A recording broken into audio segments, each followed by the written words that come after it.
സാഹിത്യകാരനും പ്രഭാഷകനുമായ CS Rajikumar നയിക്കുന്ന സ്വാതന്ത്ര്യ സമര സന്ദേശയാത്ര പ്രയാണത്തിന് അടിമാലിയിൽ നിന്നും തുടക്കമായി. ചടങ്ങിൽ റജികുമാർ എഴുതിയ നൊസ്റ്റാൾജിയ എന്ന പുസ്തകത്തിന്റെ പ്രകാശനവും കവിയരങ്ങും സംഘടിപ്പിച്ചു.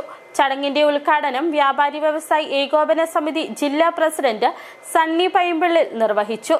സബ് ഇൻസ്പെക്ടർ KD മണിയൻ യാത്ര ഫ്ലാഗ് ഓഫ് ചെയ്തു. സ്വാതന്ത്ര്യ സമരകാല ചരിത്രവും സ്വാതന്ത്ര്യത്തിന്റെ പ്രാധാന്യവും പുതുതലമുറയിലേക്ക് എത്തിക്കുകയെന്ന ലക്ഷ്യത്തോടെയാണ് സാഹിത്യകാരനും പ്രഭാഷകനുമായ CS റജികുമാറിന്റെ നേതൃത്വത്തിൽ സ്വാതന്ത്ര്യ സമര സന്ദേശയാത്ര പ്രയാണം നടക്കുന്നത്. 14ാമത്തെ വർഷമാണ് പ്രയാണം തുടരുന്നത്. 10 ദിവസം നീളുന്ന സ്വാതന്ത്ര്യ സമര സന്ദേശയാത്ര ഇടുക്കി, കോട്ടയം, എറണാകുളം ജില്ലകളുടെ പ്രയാണം നടത്തി ആഗസ്റ്റ് 15-ന് വൈസൻമാലിയിൽ സമാപിക്കും. വിവിധ സ്കൂൾ, കോളേജുകളിൽ പ്രയാണമെത്തും.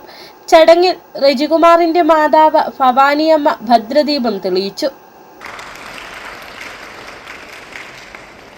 സബ് ഇൻസ്പെക്ടർ KD മണിയൻ യാത്ര ഫ്ലാഗ് ഓഫ് ചെയ്തു. റജികുമാർ എഴുതിയ നൊസ്റ്റാൾജിയ എന്ന പുസ്തകത്തിന്റെ പ്രകാശനവും കവിയരങ്ങും പരിപാടിയുടെ ഭാഗമായി ഒരുക്കിയിരുന്നു.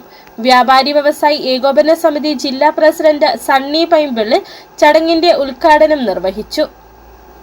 നമ്മുടെ സ്വാതന്ത്ര്യ സമരത്തിന്റെ കാലഘട്ടത്തിലേക്ക് പുതിയ തലമുറയെ ഒന്ന് ഉണർത്തുപാട്ട് പോലെ ഓർമ്മിപ്പിച്ച് പിന്നോട്ട് കൊണ്ടുപോകുന്ന ഈ സമരപ്രയാണത്തിൽ ചെറിയ പരിപാടിയല്ലിത്.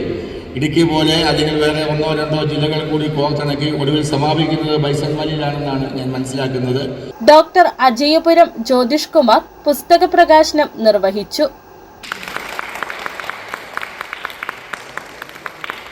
അടിമാലി ക്ലബ്ബിൽ നടന്ന ചടങ്ങിൽ സാഹിത്യകാരൻ ആന്റണി മുനിയറ അധ്യക്ഷത വഹിച്ചു. സാഹിത്യകാരൻ ജോസ് കോനാട്ട് പുസ്തക പരിചയം നടത്തി. സത്യൻ കോനാട്ട്, അഡ്വക്കേറ്റ് K റേഞ്ച്, ജേക്കബ് പോൾ തുടങ്ങിയവർ സംസാരിച്ചു. അടിമാലിയിലെ സാമൂഹ്യ, സാംസ്കാരിക, രാഷ്ട്രീയ, സാമുദായിക രംഗത്തെ ആളുകൾ പരിപാടിയിൽ പങ്കെടുത്തു.